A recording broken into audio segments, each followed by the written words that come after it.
एका फोनवर माझाही पहाटेचा शपथविधी होईल, जयंत पाटील. एका फोनवर माझाही पहाटेचा शपथविधी होईल, पण मी शरद पवार यांचा विश्वासघात करणार नाही. देशात भ्रष्टाचाराचा नवा फंडा आला आहे. उद्योगपतींकडून बॉन्डच्या आणि देणगीच्या नावाखाली हजारो कोटी रुपयांचा निधी पक्षाला देणगीच्या स्वरूपात जमा केला जातोय. हा भ्रष्टाचार नाही का, असा प्रश्न आमदार जयंत पाटील यांनी भाजपचे नाव न घेता उपस्थित केला. बोरगाव तालुका वाळवा येथे विकास कामांचे उद्घाटन, बिरोबा सोसायटीचा शताब्दी समारंभ आणि बहुउद्देशीय सभागृहाच्या उद्घाटन प्रसंगी ते बोलत होते.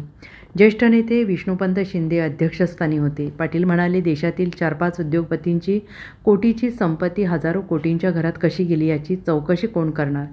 देशाचे कर्ज बुडवणाऱ्या उद्योगपतींचे 25 लाख कोटींची कर्ज माफ केली जाते, पण आमच्या शेतकऱ्याचे कर्ज व्याजही माफ होत नाही. याउलट शेतकऱ्यांच्या खतांवर GST लावला जातो. ही बाब लाजिरवाणी आहे.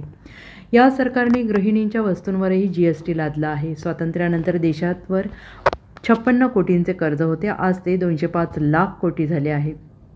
अशी परिस्थिती असताना शेतकऱ्यांचे कर्ज माफ केले असते तर किती फरक पडला असता? कर्जमाफी फक्त शरद पवार हेच करू शकतात. यावेळी शामराव वाटेगावकर, धैर्यशील पाटील, शोभा शिंदे, माणिकराव पाटील, अभिजित पाटील, कार्तिक पाटील, उदयसिंह शिंदे, देवराज देशमुख, सचिन पाटील, शिवाजी वाटेगावकर, विलास शिंदे, विजय वाटेगावकर, रणजित शिंदे, हिंदूराव वाटेगावकर हे उपस्थित होते.